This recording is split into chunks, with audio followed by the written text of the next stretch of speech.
And a fight after the New York Jets football game has again focused a spotlight on fan violence at sporting events. Jets fan Kurt Paschke was caught on camera punching a female fan of the New England Patriots. Police are still deciding whether to charge anyone. And with us now is Arise News sports contributor Andrew Rosario to talk a little bit more about this as well as other issues in sports. Hey, Andrew, it's good to see you. Good to see you. You know, I've seen this video a few times, and it's just shocking. Mm-hmm. You know, it's outrageous. But the truth is, violence at games is nothing new. What accounts for this, the occurrence, and it seems like the increase? Yeah, there's one word that accounts for it, and it's alcohol. Mm-hmm. You know, these tailgating starts before the games, 3-4 hours before the games. These fans are in the parking lots, and they're drinking beers, and they're doing shots, and then they go inside the stadium, and they continue to drink.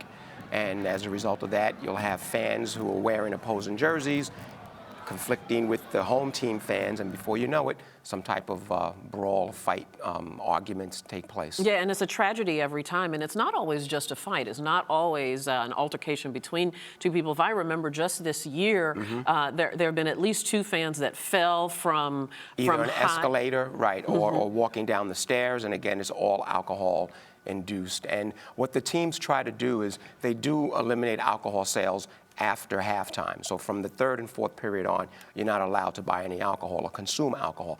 But still, when you're in a parking lot at 9 o'clock in the morning for a 1 o'clock game, and then you go inside and you have at least 30 to 45 minutes to buy more alcohol, all it's going to do is lead to problems. Absolutely. If you stop selling alcohol at the halftime, that's too little too late. Exactly. So what are some of the ways that they can curb some of this overconsumption which leads to the violence? Well, one of the solutions could be, instead of opening the parking lots 3 hours before the game, open it up only maybe 2 hours before the game, an hour and a half before the game, because you have as many as 85 to 90,000 fans going to these games. So getting there on time would be primary. Then they don't want to worry about having to be stuck in line, going through security to get into the games. Yeah, and it's important to know that this violence doesn't just happen at football games. Oh, no, not at all. We see it at baseball games. We've seen it at hockey games.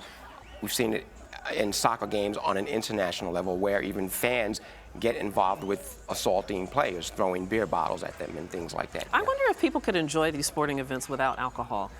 You know, it depends on what team you're rooting for and how good you're doing. Yeah, I'm sure a lot of money is made on the sale of that alcohol. Yeah, one of the things that teams are doing now is they have a lot of undercover police officers, not only in the parking lots, but in the stands, wearing the opposing team's jersey to see if they would be a victim, a potential victim of fan violence, and that's actually helped in terms of curbing the amount of fights that take place. Wow. You know, and what about on the order side of law and order? What about prosecuting?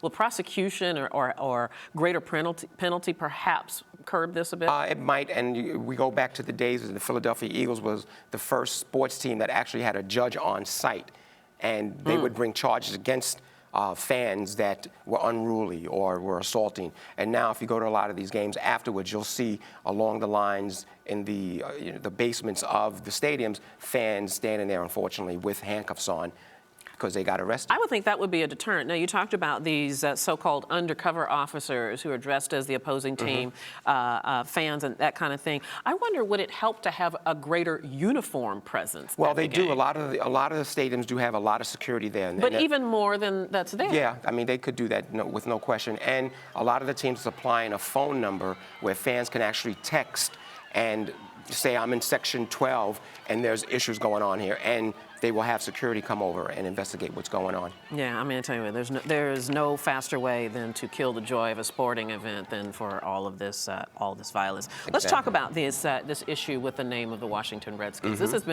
been brewing actually for quite some time. It seems to have picked up steam this time. I read in one reporter says, you know, there have been objections to the Redskins name and many other names for a long time, but this seems different. Does it seem different to you? It doesn't really seem different. The problem is that the Washington Redskins has been an organization for over 80 years, and that's the name that they've gone by.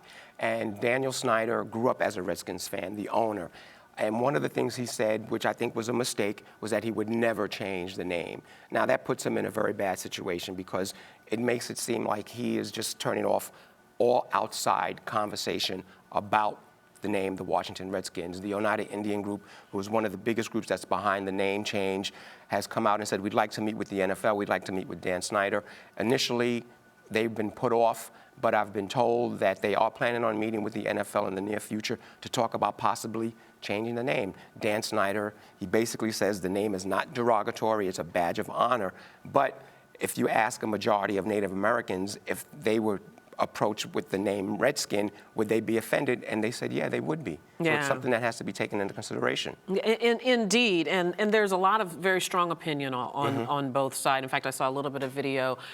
Someone, I'm going to call him paparazzi, I'm not exactly sure, interviewed Joe Theismann. It seems like he was at an airport or something. And you know, he said that it's a part of the history of the team, and it's not meant to be a pejorative. But the question is, if the group who feels injured, or offended, feels like it is a pejorative, I almost don't even know what the discussion is after that. Again, it's coming back to the fact that this organization has been one of the main football organizations since the birth of the NFL. And in a way, they have a right to decide if they want to keep this name or if they want to change it. There's been a lot of schools that have changed their Native American mascot names to non-Native American mascots names, and there hasn't been any backlash. One of the results of the report was that if they did change their name, that there would not be a change in season ticket holders or fan support. And that's something that the Washington Redskins need to know about, that it's not going to affect their brand. If they're winning, it doesn't matter what they're going to be called. Their fan base is still going to be there. Yeah, indeed. You talked a little bit about how Daniel Snyder has kind of painted himself in the corner. What about the commissioner, Roger Goodell? Well, initially he was like, well, that's up to the team itself. But then he started getting a lot of heat and started getting a lot of backlash. He met with members of the Dallas Cowboys fan base, and they asked him, would he consider meeting with the Oneida group? And he's changed his tune, and they plan on meeting within the next couple of weeks. And did you just say this, excuse me if I missed it, but you know, there have been some instances in college teams that they have changed their name. Yep. And as you said, you did say it now, I remember you just said it, that it didn't change the support from the fans. Right. So again, I almost wonder, well, what's the pushback? You know? Yeah, the St. John's, they were known as the Red Men, and they changed their name to the Red Storm. It hasn't changed their brand. It hasn't changed recruiting. The only thing that's changed is they haven't been winning lately. Yeah, and even the college that I went to, Arkansas State University, which was the Indians, the ASU Indians, they changed their mascot because of this groundswell of opposition. The people felt offended. Yeah, it's a very polarizing topic at this point. You said that, is it Daniel Snyder might be willing to meet with the Oneida tribe? Yeah, they're talking. When might that happen? They're hopefully before the year is over. You know, right now he wants to focus on the Washington Redskins and what they're doing on the field as opposed to off the field. But it's an issue he's definitely going to have to address. Yeah, it looks like it's not going to go away anytime soon. Exactly. All right, Andrew Rosario, thank you, sir. Hey, always good to see you. Likewise. All right, see you soon.